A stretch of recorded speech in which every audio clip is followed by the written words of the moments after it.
Mehrdad Khonsari is a former Iranian diplomat and is now a senior consultant at the Iranian Center for Policy Studies. He's joining us now from London. Dr. Khonsari, good to speak with you as always, sir. Thanks for being on the News Hour. So, in your opinion, are we seeing the beginnings of perhaps a deal coming back together between the Iranians and the United States?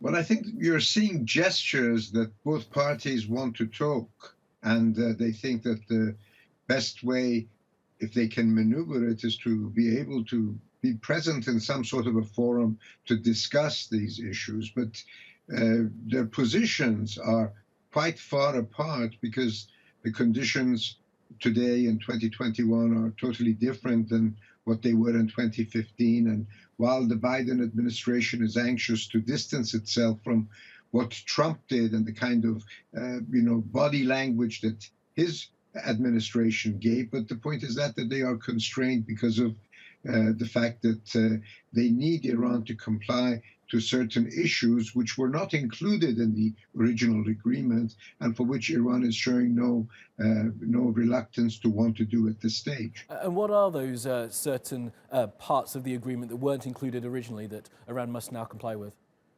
Well, the fact is that Iran claims and wants the United States to implement fully and justly all the provisions that they agreed to in 2015. And Iran is itself complying to something like 70% of that at this particular time.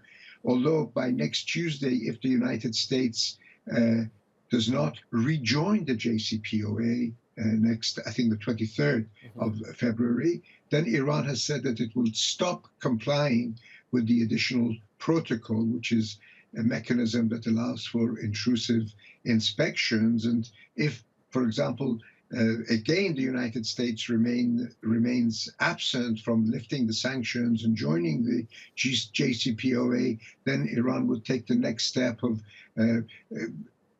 starting enrichment with new cascades, which are much faster and will help Iran obtain, get closer to some sort of a capacity for producing a nuclear bomb. And if that's failed, if there's still no action, then Iran will proceed to, producing metallic uranium. And if that fails, then Iran would then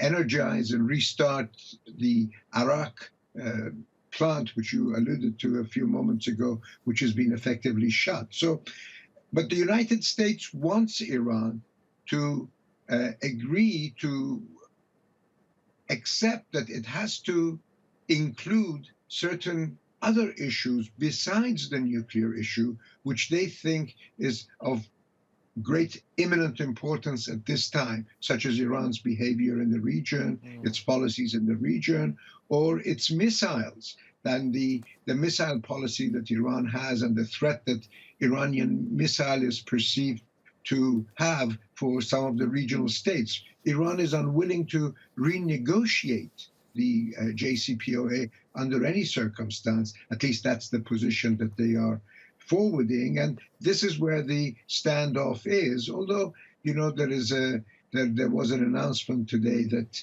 maybe besides implementing what Iran wants, or for the Iranians to do what the Americans want, that there might be some sort of a meeting arranged to discuss these things in advance as an initiative to get something going. Yeah, maybe a sliver of light then in this intractable relationship. Okay, Dr. Mehrdad Khonsari, we have to leave it there. Thanks for being with us. Thank you.